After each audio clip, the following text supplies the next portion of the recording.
Hey, what's up? We're going to go over the idea of mechanical advantage today en route to discussing our simple machines. And so this is activity, I think 1.1.1 for POE. And let's get into it. We're going to talk about all six types of simple machines as we go through this: the lever, the wheel and axle, the pulley, inclined plane, wedge, and screw. So you should already kind of know about those six types from physical science, hopefully. And if you don't, we'll get you there. But the big thing today is to understand this idea of mechanical advantage and how we use it, how we measure it, what it does in our day to day life, and is it's kind of a big deal. I'm not gonna lie. But what is it? It is a ratio of the magnitude of the resistance and effort forces. Now, if you just read that and you're like me, I need you to put that in Arkansas for me. And so you can read this slide and you have access to this PowerPoint and come back to it. But I kind of put this in Mr. Johnston speak for you. And let me move my picture down here where you can see it. And what does mechanical advantage do for us? And it helps us typically by letting us spread out a force over a longer distance.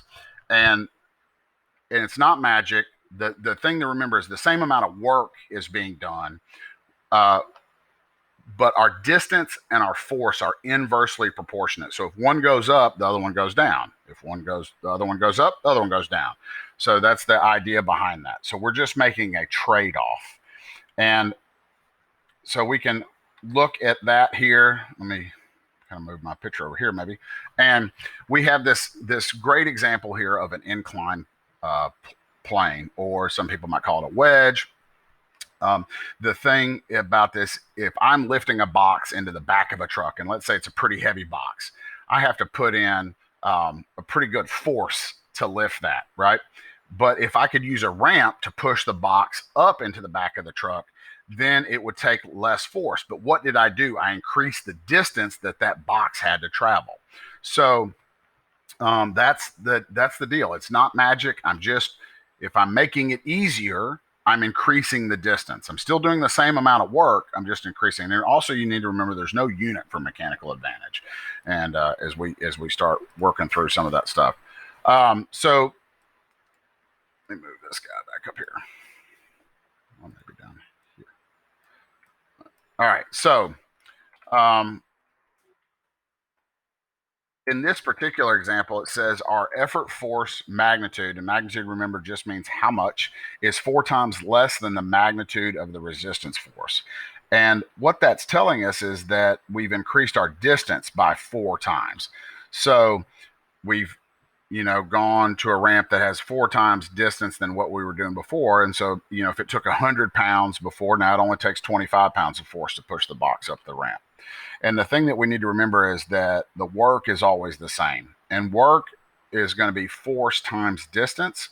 And that distance has to be parallel. And so you can see that denotation below the D, the little subscript, the 2 parallel lines. And so our line of action for our force has got to be parallel to our distance in the examples.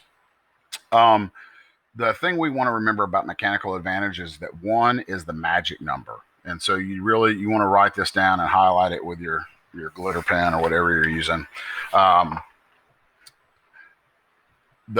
If mechanical advantage is greater than 1, the way that I think about it, and you can read that, but it just got easier for us. Our distance has increased, but our force is less. So if our mechanical advantage is greater than 1, going back to that ramp, my distance, say, was 4 feet, and 1 was the original, and so it's less. And so that's going to be 4 over 1 is obviously greater than 1 if you put it in a fraction. If it's less than 1, what we've done is essentially we've made something harder. We've shrunk the distance and made the force more. And there are examples of why we would want to do that. But typically when we use mechanical advantage, we're looking to make things in our lives easier with simple machines. And so there's going to be a lot more examples of when mechanical advantage is greater than 1 than less than 1. But It can never be less than or equal to 0. We have two types of mechanical advantage that we're going to talk about. The first one is ideal mechanical advantage. And this ideal mechanical advantage is going to just be theoretical. No friction. So in a perfect world, what would our mechanical advantage be? And we use distances to figure that out. So there's no friction or any other inefficiencies taken. So ideally, I'm going to kill a deer this year. And so that's how I remember that DE, which is distance effort over DR, distance resistance. And you're going to want to memorize this formula. IMA is DE over DR.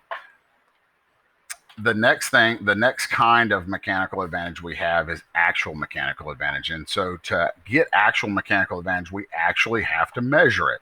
And so we're going to do some practice problems where they're going to talk about actual mechanical advantage, but in reality, it's going to be a perfect, theoretical base because there's really no friction because it's all going to be based off the distances. But if we're really truly measuring actual mechanical advantage, I've got like a spring scale, so I can measure the force on how I was pulling something.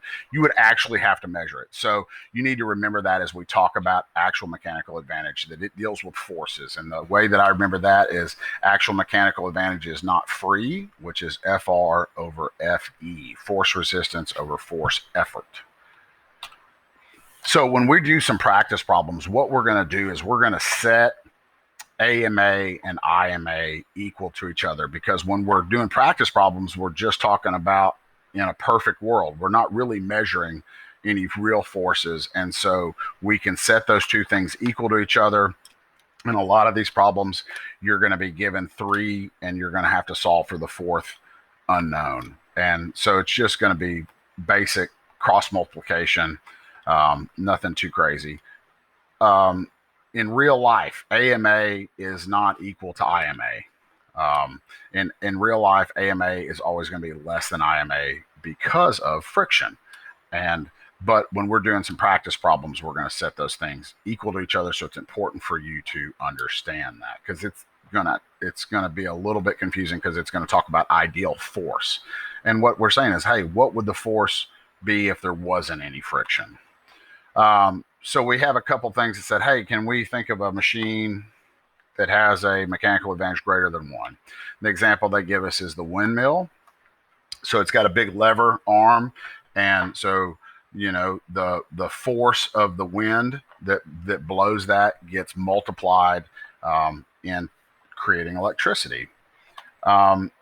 Can we think of a real world example of a machine that has something less than 1? And the example that they use I really like are these weights and in the gym. And basically what's going on here, if you've ever seen these, and you kind of see it on this, there's denotations of how much weight each one of those little metal blocks is worth, whether it says 10 pounds or 20 pounds or 30 pounds. And let me tell you a secret, they don't really weigh that.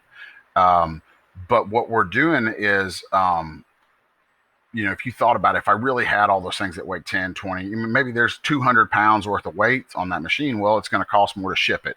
It's going to take more materials because it's going to cost more. And maybe safety too. Maybe if I could really and truly, if something broke and it was only 10 pounds instead of 100 pounds that fell, maybe it's less likely to hurt somebody. So we use mechanical advantages less than 1 to make the weight seem greater than it is.